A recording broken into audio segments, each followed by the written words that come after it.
Bubbles Up. That was the last song Jimmy Buffett gave us before he passed away.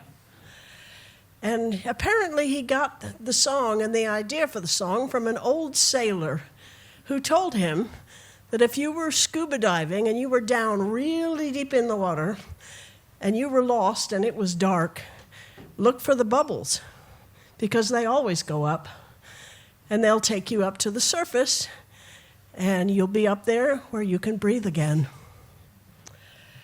When I heard that song and I heard the reasoning and the story behind it, it reminded me of a time 30 years ago. I was pastor at First United Methodist Church of Goliad.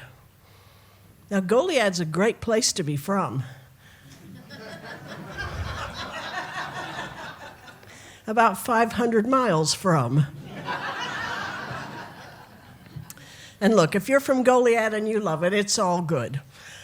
I'm just a city slicker. I've never been much of a small town or rural type person, so Goliad was a stretch for me. But it was all right. I'd done all right for a couple of years there, being their pastor, and things were jogging along until about 1994 when the church decided that they didn't want to pay their apportionments to the annual conference. Now, apportionment is something, it's like a franchise tax. Every church is supposed to pay a portion to the head people, and charities get some support out of it, and a lot of salaries for bishops get paid from that. So they're very interested in that money. And our church decided they didn't like the conference that much, and they didn't want to pay that money. Well, that was all very well for them. There was nothing that the conference could do. But it was not all very well for me, because they appointed me to that church, and they could enforce some accountability if the church did not pay those apportionments. And the year was getting on, and I think what happened was that the way our appointment system works, the conference appoints pastors to churches, and the church doesn't directly hire and fire that way. And I think they had been sent a couple of bad pastors who had stolen some money, maybe slept around, I don't know. But these were apparently terrible people, and the Goliad people didn't like the conference because of it. And I also think that they didn't like women pastors very much, because that can be a thing in small towns and in rural Texas. But whatever it was, they weren't paying. And that was bad, because things could happen to me.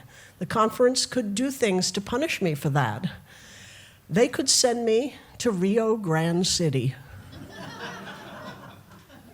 If they send you to Rio Grande City, you either speak very good Spanish or they want to get rid of you. And, just being truthful here.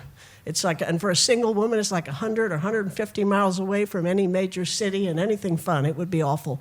Or they could just not appoint me at all. Say, well, you're still part of our club, but no church for you, no salary, and basically you get fired. They could do that, and I knew they could. So I was stuck. And old Fred, the church treasurer, said, the world isn't going to end if we don't pay our apportionments this year. And I'm thinking, well, maybe it won't for you, Fred, but I've got seminary loans, I've got student loans to pay. I'm in a very, very tight spot. And then I went to Dottie, the lay leader, and I said, look, let's do a fundraiser. I'm with you. You want to wash cars? You want to have a dinner for the community? We can raise this money. They had the money, folks. They had late model cars and nice houses. They had the money. They just didn't want to pay it that way.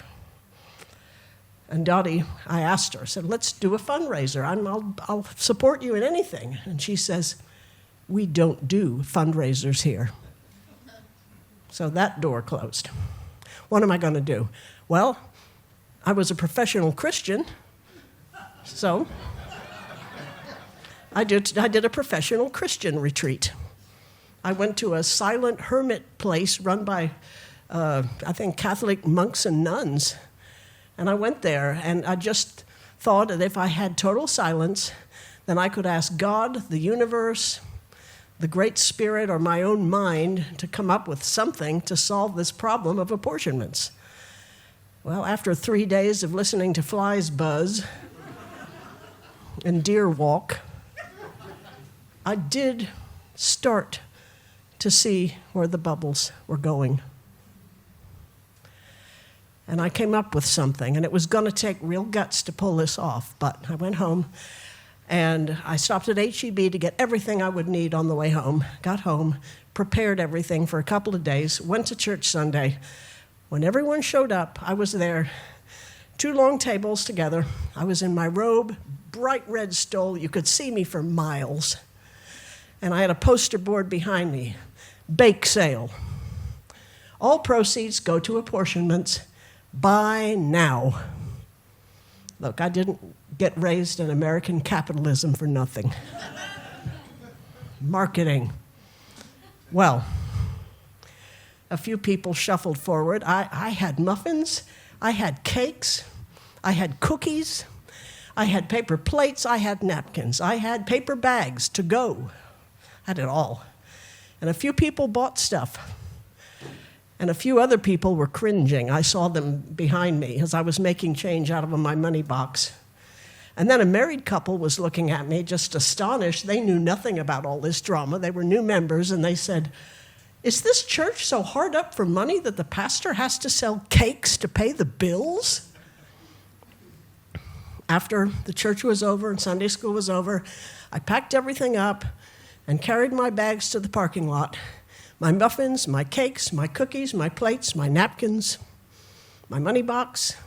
And I noticed that the church leaders, including Dottie, including Fred, and everyone else, were in this tight little huddle with their backs to me in the church parking lot, whispering. I didn't know what that was about. I just walked by them. And as I walked by, Dottie swung around and shoved a check into my face and said, "This is the apportionments. First thing tomorrow morning, take it to the conference office." I said, "Yes, ma'am." And she added, "Don't be late." I added, "No, ma'am."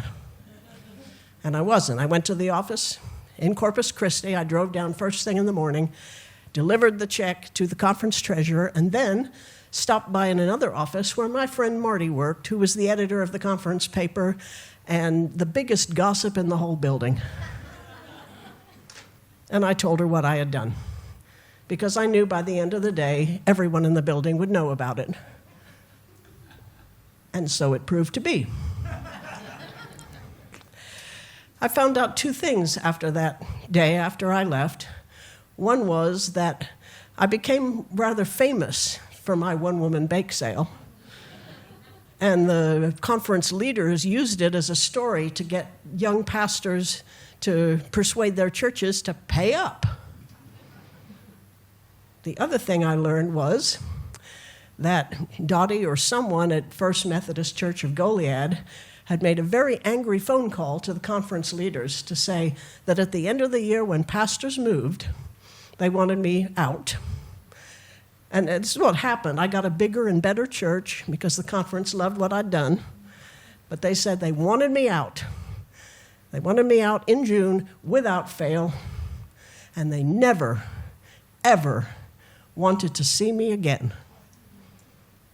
I can't imagine why.